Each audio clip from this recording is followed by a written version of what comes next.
Dear friends, welcome to the next topic of study in the ongoing course in Journalism and Mass Communication.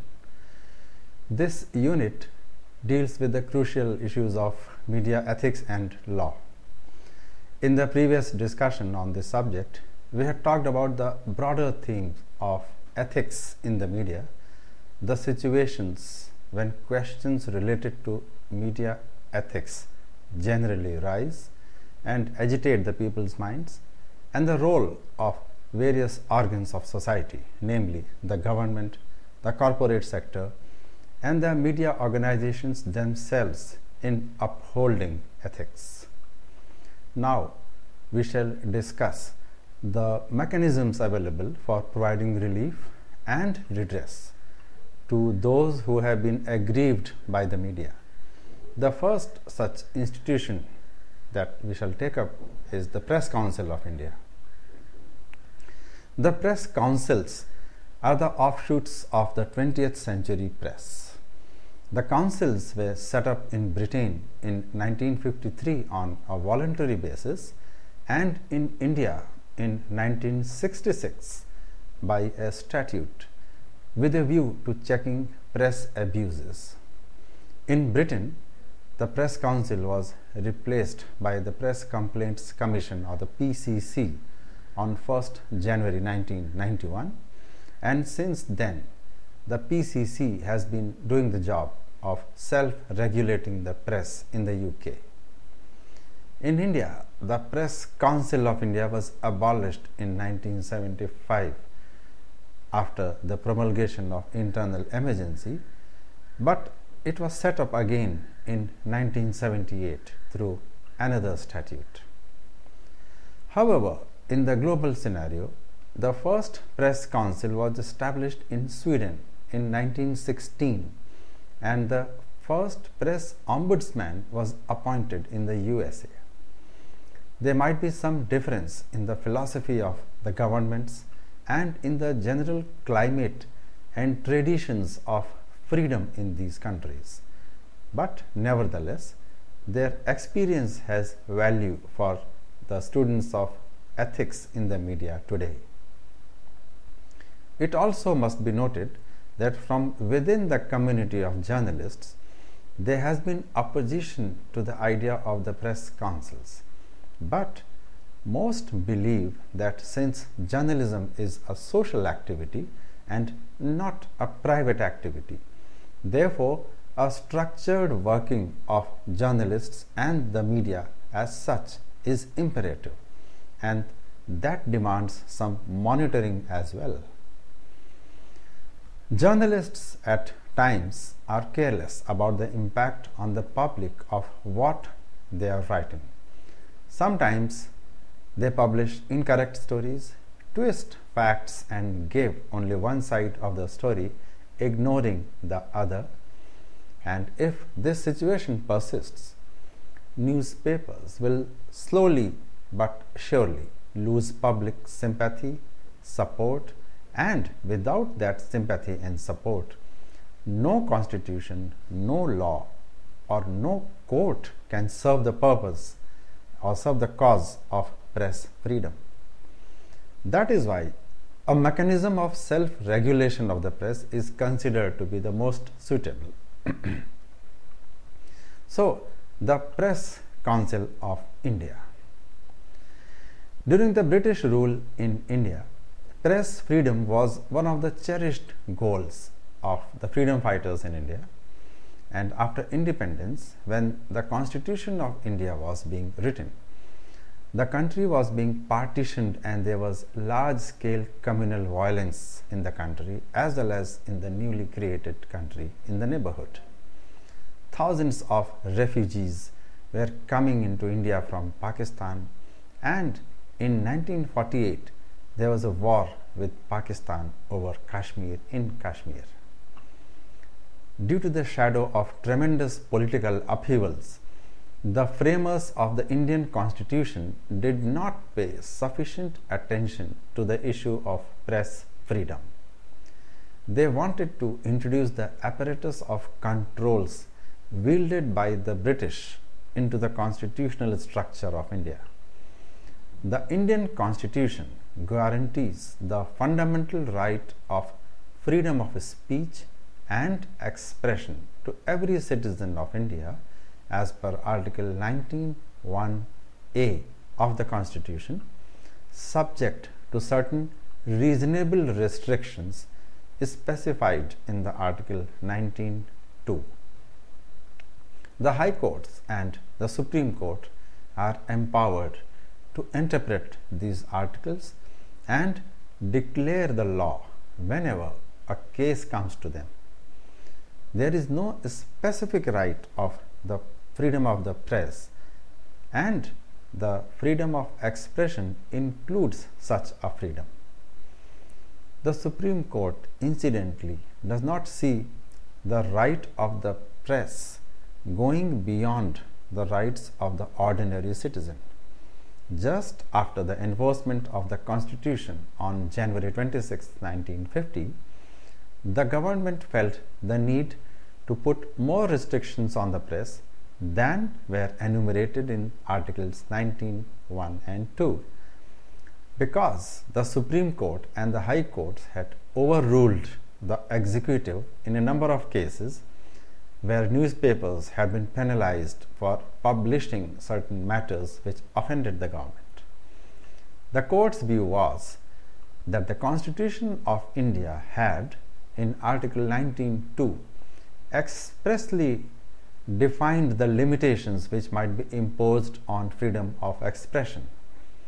According to the courts, these limitations were for preventing libel, slander, defamation, contempt of court, or offences against decency or morality, or offences undermining the security of the state or tending to overthrow the state. The government then introduced the Constitution First Amendment Bill in 1950. One of the objectives of this bill was to add new grounds to the Article 19(2) for imposing restrictions on the press. There were strong protests against the bill, both from the press and from leading public figures. In order to pacify the press, the then Home Minister C. Rajagopalachari offered to refer all questions affecting the freedom of the press to a jury panel composed of editors. During the debate in Parliament, some members of Parliament expressed concern over the entry of big industrialists into the newspaper business. The then Prime Minister, Jawaharlal Nehru, said that the government was prepared to appoint a committee or commission, including representatives of the press, to examine the state of the press in India.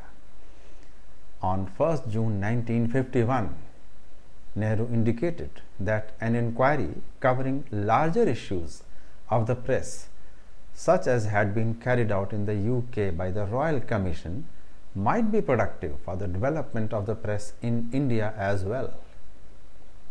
However, these assurances failed to calm the opposition to the proposed bill, and the government proceeded with the bill, which was passed by the House by 288 votes to 20. Journalists' organizations made strong protests and adopted a number of resolutions against the bill. They demanded assurances from candidates in the general elections they should work for its repeal. It was also decided that on 12th July 1951, as a protest, no newspaper would be published all over the country. However, the protests could not be carried out fully across India, perhaps because some newspapers were not willing to antagonize the government. The bill finally received the assent of the President of India as the Constitution First Amendment Act of 1951. Later, in the same year, the government introduced the Press Incitement to Crime Bill. The bill was passed with only some minor concessions, and the legislation was later known as the Press Objectionable Matters Act 1952. in this statute, there were provisions for demanding security from newspapers for their good conduct. The Indian Federation of Working Journalists, which came into existence on 29th October 1950 and soon became the largest journalists' organizations in India, at its session held in Calcutta in April 1952, formally demanded the appointment of a press commission to make a comprehensive inquiry into the entire working of the press in India.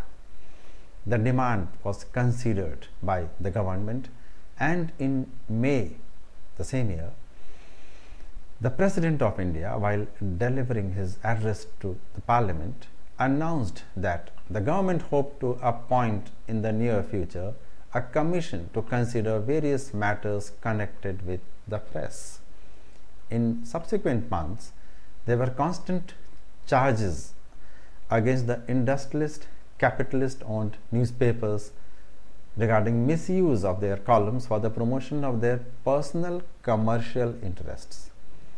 A public outcry against such practices, plus the government's antipathy towards a press owned by business houses, prompted the Nehru government in 1952 to finally institute a commission to inquire into the state of the Indian press, and thus the appointment of the first Press Commission of India was announced on 23rd September 1952, headed by Justice G.S. Rajyadhyaksh as chairman, and journalists' organizations having their representatives as its members. The commission had powers to make a searching inquiry and had wide terms of reference. According to a government communique of that time, the commission was supposed to examine the following. Number 1, the control, management and ownership and financial structure of newspapers, large and small periodicals, news agencies and feature syndicates.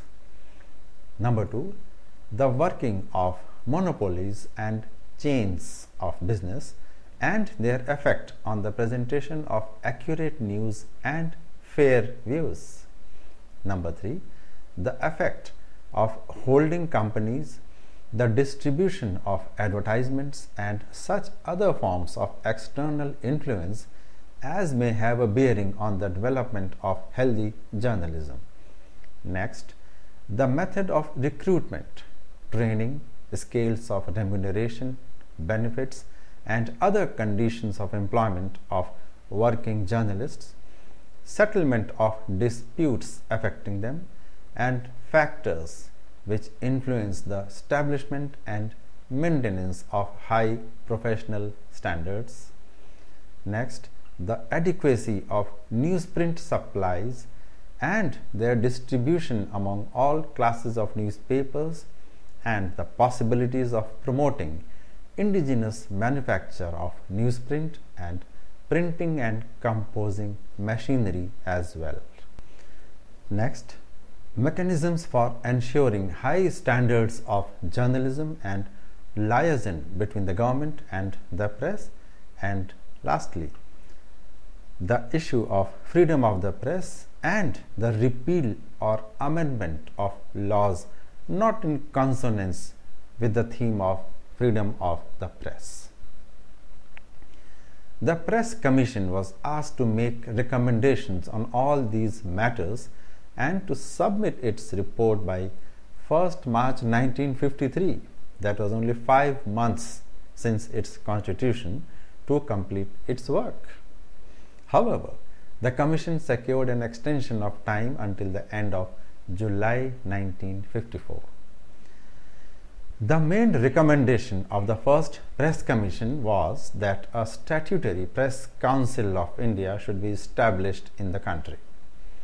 The Commission's report was in 3 parts, running into more than 1,700 pages. One part of the report included the history of Indian journalism. The Commission then enumerated the objectives of the proposed press council. Three of the objectives were quite similar to those listed by the Royal Commission for establishing the British Press Council, so much so that the language used by the Indian Press Commission was the same as it was in the British Press Commission's report. After referring to the Voluntary Press Council of the UK, the Press Commission of India gave the following reasons for preferring a statutory press council in India rather than a voluntary one. First, the British Press Council was facing problems in its functioning because of its voluntary character. Second, it was claimed that without statutory protection, the members of the Press Council as well as the Press Council itself might be threatened with legal action at every step of its activity. And third, a voluntary body would have no legal authority to make inquiries as and when the need arose. The history of the Press Council of India shows that many times since its inception, it has been the subject of legal actions. When the council was formed for the first time, its composition itself was challenged in a court of law. Perhaps due to its statutory character, the council could be easily drawn into legal battles. After 2 years of the recommendations made by the Commission, a bill for setting up a press council was introduced in the Rajya Sabha in 1956. The bill provided for the appointment of the chairman of the press council by the President of India, while the Press Commission of India had recommended the appointment of the press council's chairman by the Chief Justice of the Supreme Court. The bill also provided for the financing of the council by the government. The Commission had suggested that a fee should be charged to newspapers on the basis of newsprint consumed by them, and the proposed council should be financed by that fees. So, the bill was intended to make the Press Council a government office. It was passed by the Rajya Sabha but lapsed due to the dissolution of the Lok Sabha in April 1957. The first Press Commission, in its report in 1954, had actually recommended that the Press Council should be statutory, and Nehru had evinced sufficient interest in this particular recommendation. So, the Statutory Council was actually established after Nehru died. So, when the first Press Council of India Act 1965 was enacted, its chairman was J.R. Mudholkar, a sitting judge of the Supreme Court. Incidentally, the Press Council of India Act was repealed in 1975 during the imposition of internal emergency, and a fresh bill was framed in 1978 after the end of the emergency. But both the bills did not contain any provision for the post of vice chairman in the Press Council. So, the 1978 statute is still continuing, and the Press Council of India has a chairman, members, but no vice chairman. During the emergency in 1975, newspapers were the major target of the government of the then Prime Minister Indira Gandhi. Censorship was imposed on the news media. Fundamental rights of citizens guaranteed by the Constitution were drastically curtailed. During this period, on 8th December 1975, an ordinance was passed by the President of India which stated that the Press Council was to be abolished on the expiry of its term on 31st December 1975, and later in February 1976, the Press Council Act was repealed. The objectives and reasons appended to the Press Council Repeal Act of 1976 stated that the council was being abolished because it was not able to carry on its functions effectively to achieve the objects for which the council had been established.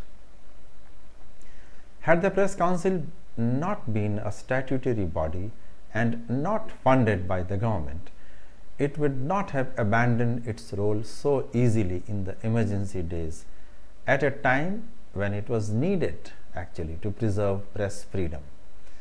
In fact, during the emergency, government advertising was banned in those newspapers who resolutely resisted government pressures. So, when the internal emergency ended in 1977 and Indira Gandhi lost power in the general elections that followed, the new government, headed by the Prime Minister Morarji Desai, introduced fresh legislation for establishing a press council, and the draconian law, the Prevention of Publication of Objectionable Matter Act, was also revoked. A former judge of the Supreme Court, Justice A. N. Grover, was appointed as chairman of the reconstituted Press Council on 3rd April 1977. The salient features of the Press Council of India are as follows. It is empowered to take up complaints against individual journalists, including freelance journalists. It can also take up complaints regarding advertisements. It is required not only to maintain high standards of journalistic ethics, but also to keep under review any development likely to create impediments to the free functioning of the press. It takes up most of the complaints against newspapers and or its editors with a view to maintaining standards of journalistic ethics. It also adjudicates complaints against the government in order to fulfill its obligations given in the latter part of the above objective. The Press Council may warn, admonish or censure a newspaper or a journalist or editor. On the other hand, in the case of complaints against the government, the council is allowed only to make observations against an authority of the government. It makes it obligatory upon complaints to be written first to the editor of the newspaper or the news agency journalist against whom the complaint is meant to be lodged. No complaint is generally accepted by the Press Council of India unless the complainant certifies that he has brought the matter to the notice of the person against whom the complaint is being lodged and that he has failed to get redress from him. The complaint to the Press Council of India should be accompanied by the newspaper clipping containing the so-called offending passage or news item. The Press Council does not adopt a legal waiver system. This means a complainant can go to a court of law after getting his complaint adjudicated by the Press Council. The chairman of the Press Council of India can reject a frivolous complaint at the initial stage itself.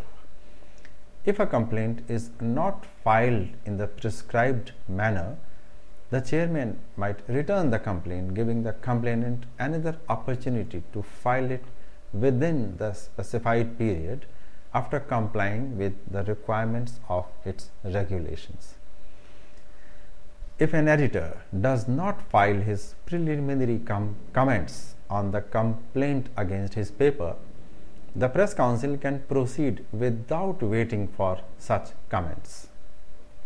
The Press Council of India issues directions to the offending paper to publish its adjudication or the viewpoint of the complainant, but if a newspaper fails to comply with the directive, the Council has no further powers against that paper.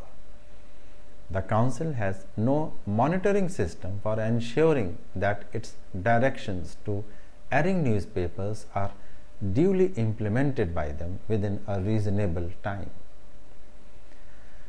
A few points about the procedure for filing the complaint to the Press Council should be mentioned here.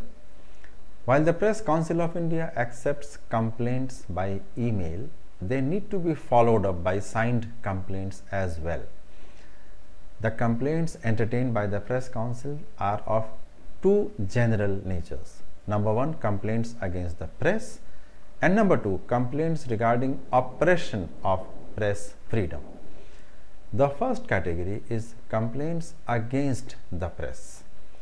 This category is open to any person to lodge a complaint with the Press Council against a newspaper for a breach of recognized ethical canons of journalistic propriety and taste. The complainant, incidentally, need not necessarily be the person aggrieved or directly involved. The alleged breach may be in the publication or non-publication of a news item or a statement or other material like cartoons, pictures, photographs, strips or advertisements which are published in a newspaper. Cases can also be initiated by any member of the public against any professional misconduct by an editor, working journalist, staff of a newspaper, or someone who is engaged in freelance journalism work. There can also be a complaint against any matter transmitted by a news agency by any means whatsoever. By virtue of the Press Council Procedure for Inquiry Regulations 1979, the complaint shall be lodged with the Council within the following periods: for dailies, news agencies and weeklies within 2 months of the so-called offending passage being published, and in all other cases within 4 months, provided that a relevant publication of an earlier date may be referred to in the complaint. It is a requirement of the inquiry regulations that the complainant should initially write to the editor of the newspaper, drawing his attention to what the complainant considers being a breach of journalistic ethics or an offense against public taste. Such prior reference to the editor affords him an opportunity to deal with the matter in the first instance, and thus allows the respondent to take such remedial action as he might consider appropriate before the complaint is lodged with the Press Council. This rule is considered to be necessary because it acquaints the editor with the identity of his accuser and details of the complaint. It is conceivable that in some instance the complainant has been wrongly informed or has misinterpreted the facts. It may be a case of inadvertent error which the editor is only too ready to admit and correct. If the would-be complainant is satisfied, that would be the end of the matter and further action may not be required. Where, after reference to the newspaper, the person desires to proceed with the complaint, he should enclose with his complaint the copies of correspondence with the editor. If no reply has been received from the editor, the fact should be mentioned in the complaint. The complainant has in his complaint to give the name and address of the newspaper, the editor or journalist against whom the complaint is directed, a clipping of the matter or news item complained of in original or self-attested copy, and English translation if the news item is in vernacular must accompany the complaint.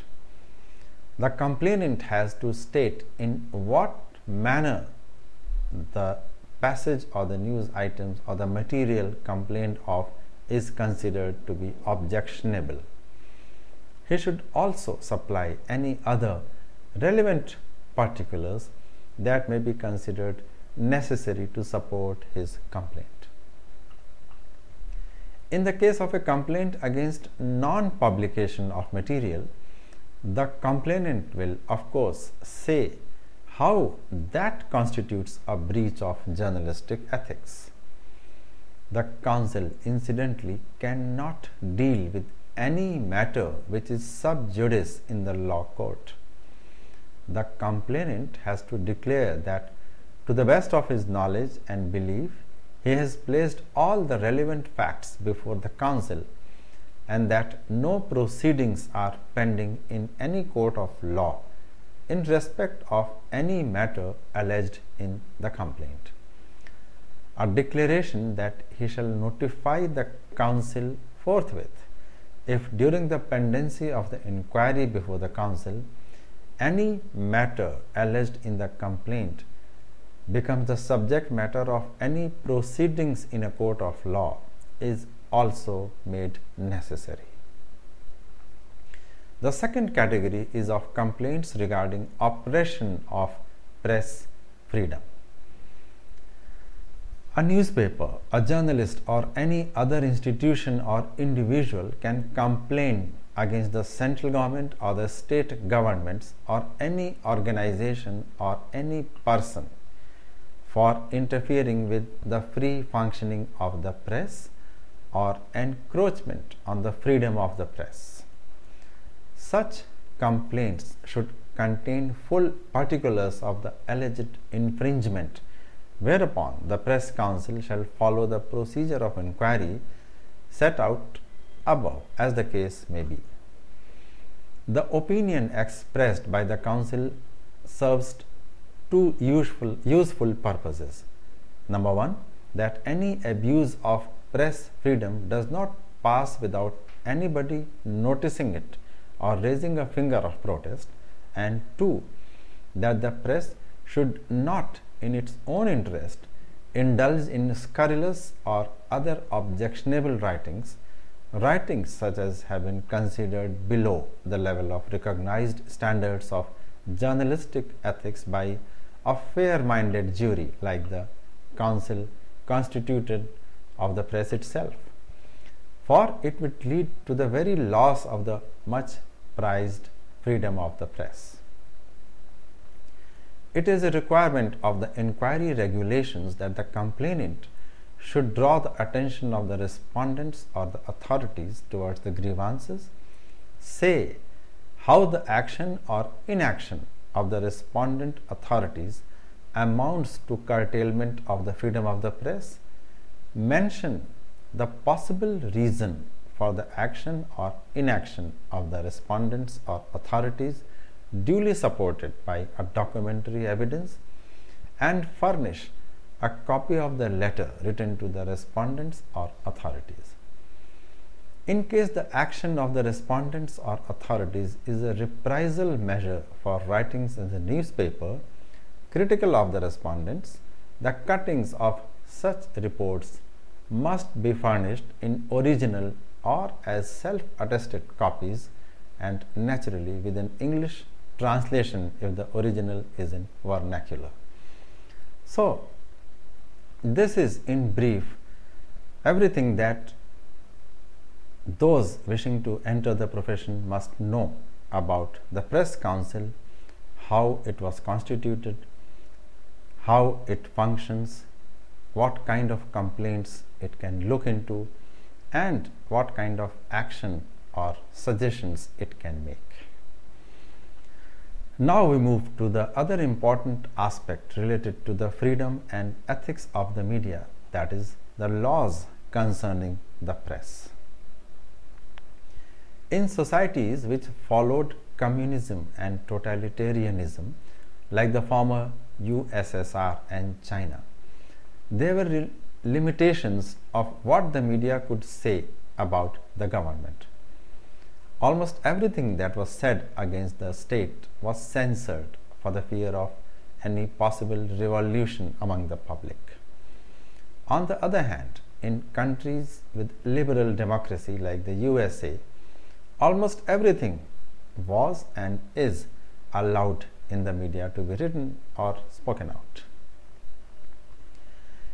In the Indian perspective and within its system of parliamentary democracy, the press is free but subject to certain restrictions imposed by the Constitution of India as mentioned earlier. Before the impact of globalization was felt, the mass media was more tightly in control of the government, but now the situation has changed. When we say the media, we include productions in the area of print, radio, video, films, web, and also the global information systems. Whereas it is advisable to impose certain legal checks and bounds on transmission and communication, there is also the need to have checks in place so that the genuine freedom of the press is not curtailed. Let's have a look at the historical perspective of laws concerning the media. Mass media laws in India have a long history and they are deeply rooted in the country's colonial experience under British rule. The earliest regulatory measures can be traced back to 1799 when Lord Wellesley promulgated the press regulations. These regulations had the effect of imposing pre-censorship on the nascent newspaper publishing industry in India under British rule. In 1835, the Press Act was promulgated, which undid most of the repressive features of earlier legislations on the subject. On 18th June 1857, the government passed a regulating act which, among various other things, introduced compulsory licensing for the owning or running of printing presses, empowered the government to prohibit the publication or circulation of any newspaper, book, or other printed material, and banned the publication or dissemination of statements or news stories which had a tendency to cause a furor against the government of the day, thereby weakening its authority. Then followed the Press and Registration of Books Act in 1867. This act incidentally continues to remain in force till the present date.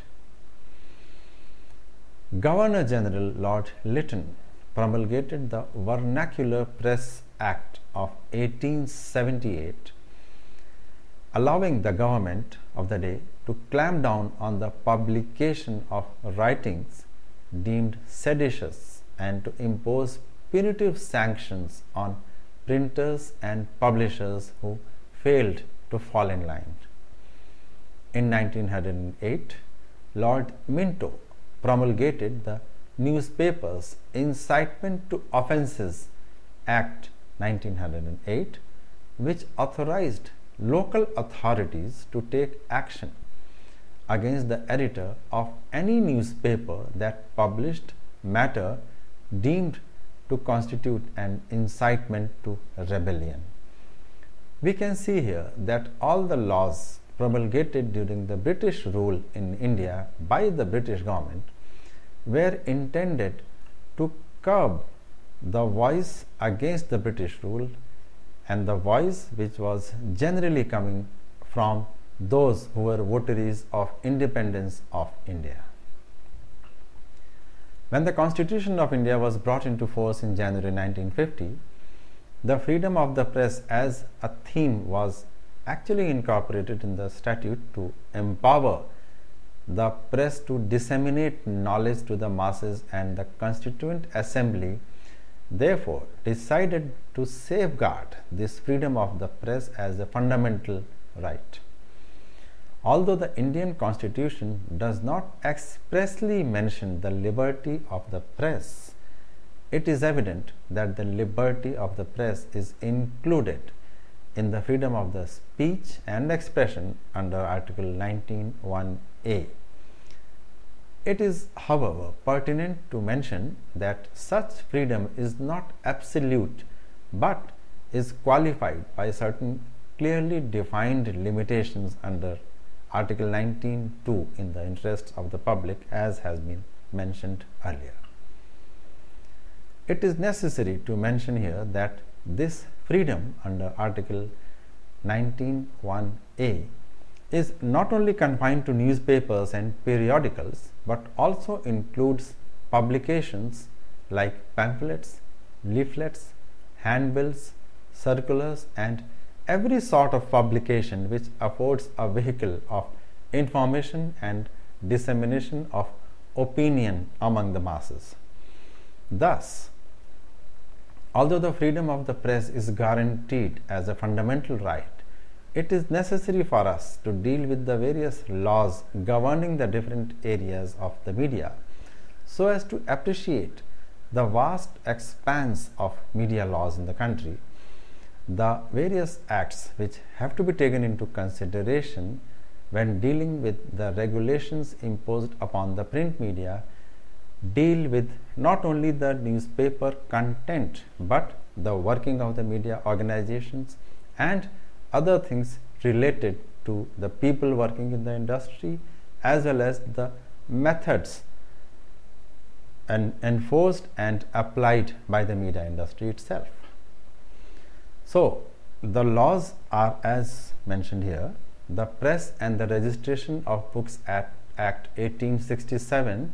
This act regulates printing presses and newspapers and makes registration with an appointed authority compulsory for all printing presses.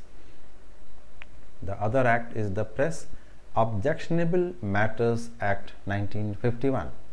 This enactment provides against the printing and publication of incitement to crime and other objectionable matters. The Newspapers Prices and Pages Act 1956.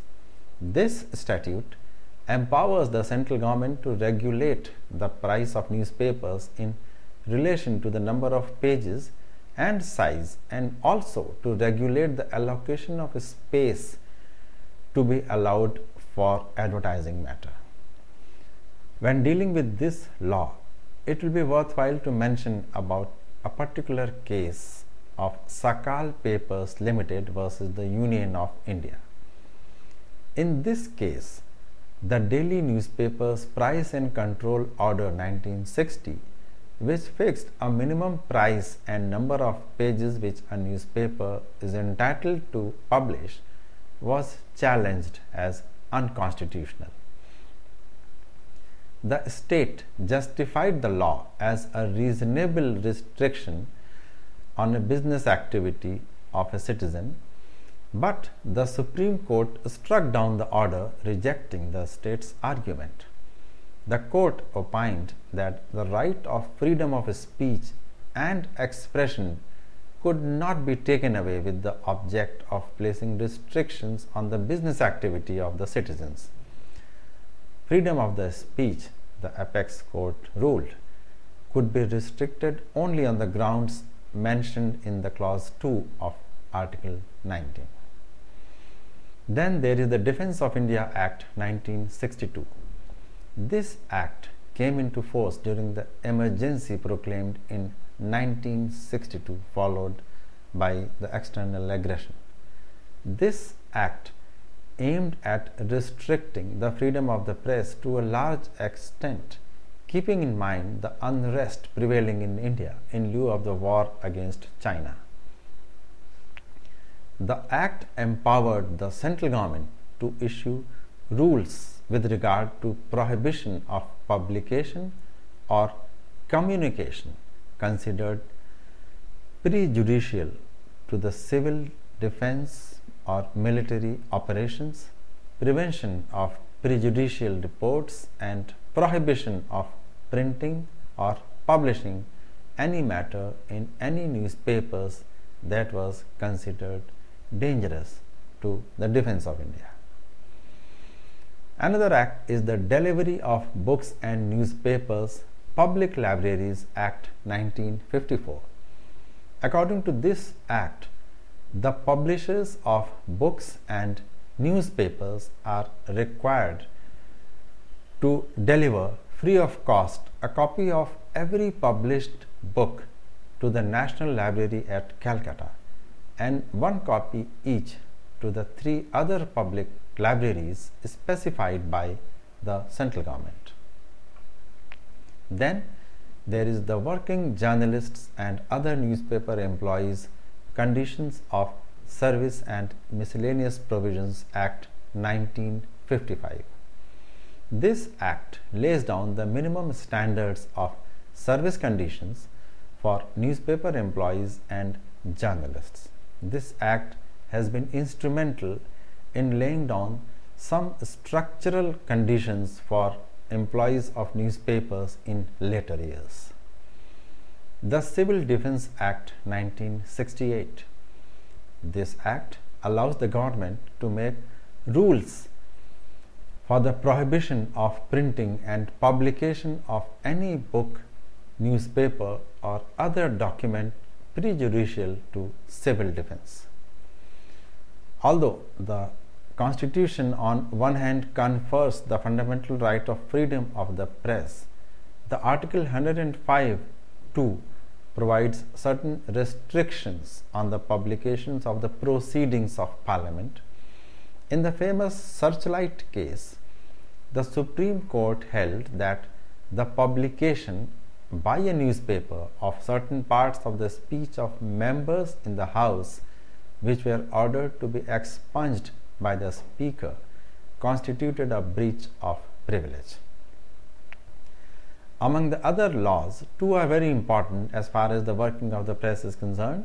These are the Contempt of Courts Act 1971, the Parliamentary Proceedings Protection of Publication Act, and the Official Secrets Act of 1923. The Contempt of Courts Act 1971. Contempt of court means civil contempt or criminal contempt, and while civil contempt means willful disobedience to any judgment, decree, direction, order, writ, or other process of a court, or willful breach of an undertaking given to a court. Criminal contempt means the publication, whether by words spoken or written, or by signs, or by visible representations or otherwise, of any matter or the doing of any other act whatsoever which scandalizes, lowers, prejudices, or interferes with the due course of any judicial proceeding or the administration of justice in any other matter. It must be remembered here that innocent publication and distribution of any matter is not considered contempt of court. A person, the Act says, shall not be deemed guilty of contempt of court on the ground that he has published any matter which interferes with the course of justice in connection with any civil or criminal proceeding pending at the time of publication, if at the time he had no reasonable grounds for believing that the proceeding was actually pending. A person shall not be guilty of contempt of court on the ground that he has distributed a publication containing any such matter if at the time of distribution he had no reasonable grounds for believing that it contained or was likely to contain any such matter as aforesaid. This subsection shall not apply in respect of the distribution of any publication which is a book or paper printed or published otherwise than in conformity with the rules contained in Section 3 of the Press and Registration of Books Act 1867. It also lays down that fair and accurate report of judicial proceedings is not contempt. Fair criticism of any judicial act is also not contempt if it constitutes any fair comment on the merits of any case which has been heard and finally decided. It also mentions that publication of information relating to proceedings in chambers or in camera is not contempt except in certain cases. It must be mentioned here that the Contempt of Courts Act is one of those laws which is considered to be very stringent, and every journalist who is reporting on court cases or who is reporting on the daily proceedings of a court case is always a little scared of this act, because every judge of the court is empowered to take suo motu notice of reports appearing in the newspapers about the court's proceedings. In fact, in certain high profile cases of crime, fraud, or of political nature, the judges have had issued specific instructions that the proceedings should not be reported or should be reported as directed, otherwise the provisions of the Contempt of Court Act may be applied.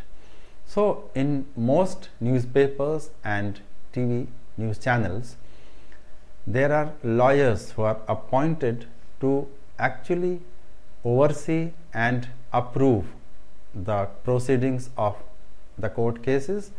Therefore, it is not very easy for newspapers to go in for actual proceedings as such.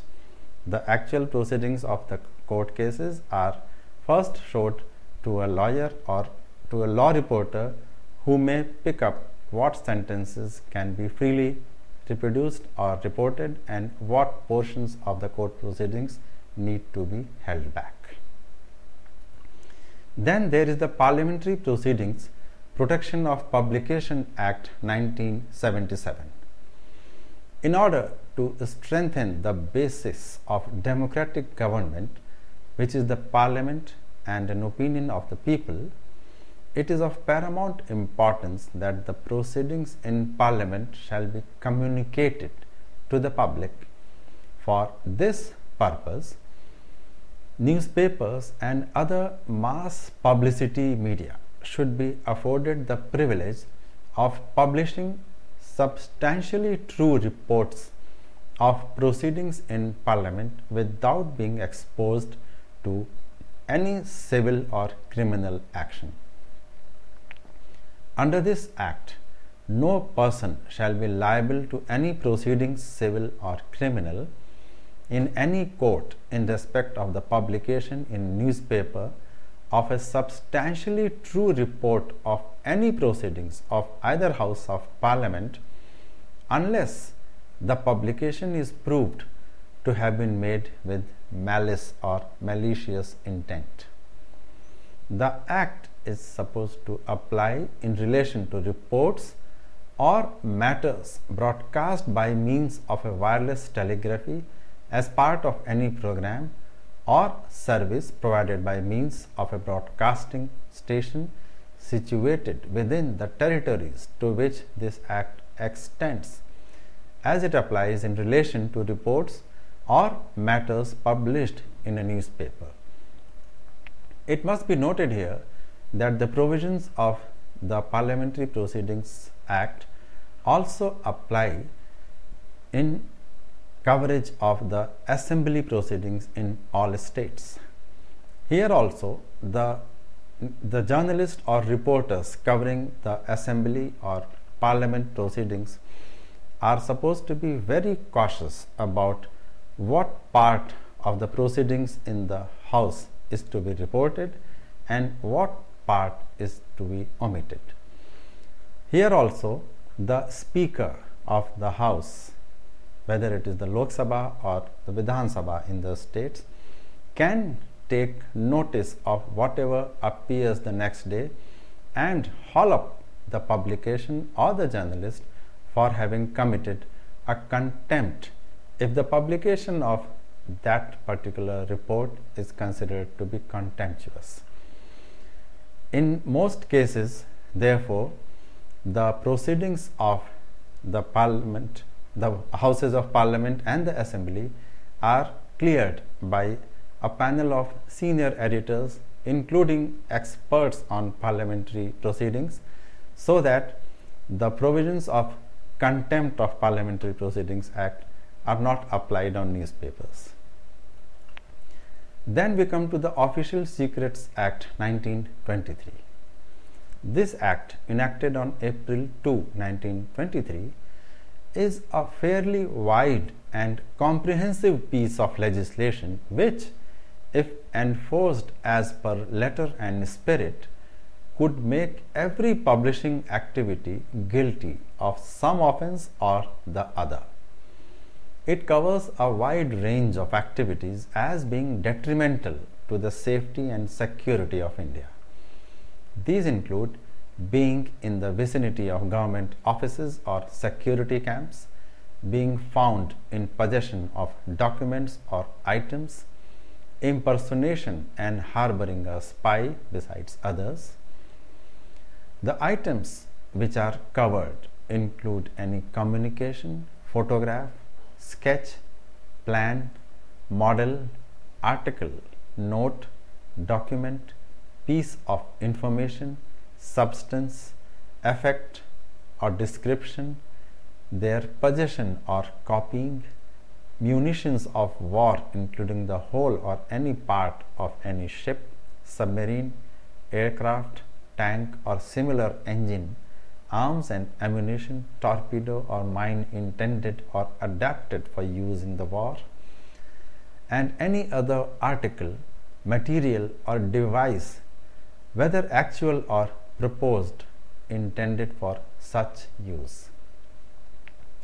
If any person for any purpose prejudicial to the safety or interests of the state approaches, inspects, passes over or is found or caught in the vicinity of or enters any prohibited place or makes any sketch or is found in possession of or communicates to any other person any secret official code which is calculated to be or might be or is intended to be useful to an enemy shall be punishable with imprisonment for a term ranging from 3 years to 14 years, depending upon the importance of the place or document in question. As is evident from this very brief description of the Official Secrets Act, it gives wide powers to the enforcing agencies to book anyone who they think is acting suspiciously or may cause harm to the security establishment. Demands for its abolition or amendment have been made from several quarters over the years. If used with malicious intent, every act of news gathering could be termed as an offense under this act. In fact, entering certain government offices, being seen with a camera or a notepad around such offices, talking to people who are working on sensitive positions in certain offices, or trying to copy or note down notings from documents in certain offices are also covered as being offense under the Official Secrets Act. One can imagine that for a journalist who is covering, say, the Defense Ministry or certain other offices for the purpose of journalistic work or reporting on events related to such departments, is always open to being caught or questioned, detained or even prosecuted under the Official Secrets Act. The fact remains that every journalist who covers such sensitive areas such as civil aviation or defense or police or military and so on is always under constant danger of being booked under this act, and it is only because of the prevailing feeling and philosophy of freedom of the press that such action is generally not taken after it is ensured that the journalist was merely doing his duty. But the fact remains that the act, if used to its letter and spirit, and if used with malicious intent, can prohibit every act of news gathering activity and also being seen close to or near an office of sensitive nature as being an offense, and therefore reporting about the proceedings or working of such offices would never be possible. With this, we come to the end of this lecture. As we have seen, the subject of monitoring the activities of the press has always commanded great attention of the government before and after independence. Independent India saw the establishment of a Press Council of India for looking into specific complaints or grievances against the media, while the laws concerning the media give wide powers to the enforcement agencies. Besides, there are many laws that control various aspects of the media houses as well. For example, there are laws that control the use of electricity, telecom lines, working conditions of employees, their wages, their disputes, and so on, that are covered by various laws of the land. So, in the next and concluding discussion on the subject, we will look into the laws concerning the audiovisual media and some new situations that have arisen before the media as far as the ethics are concerned. My best wishes till then, and thank you.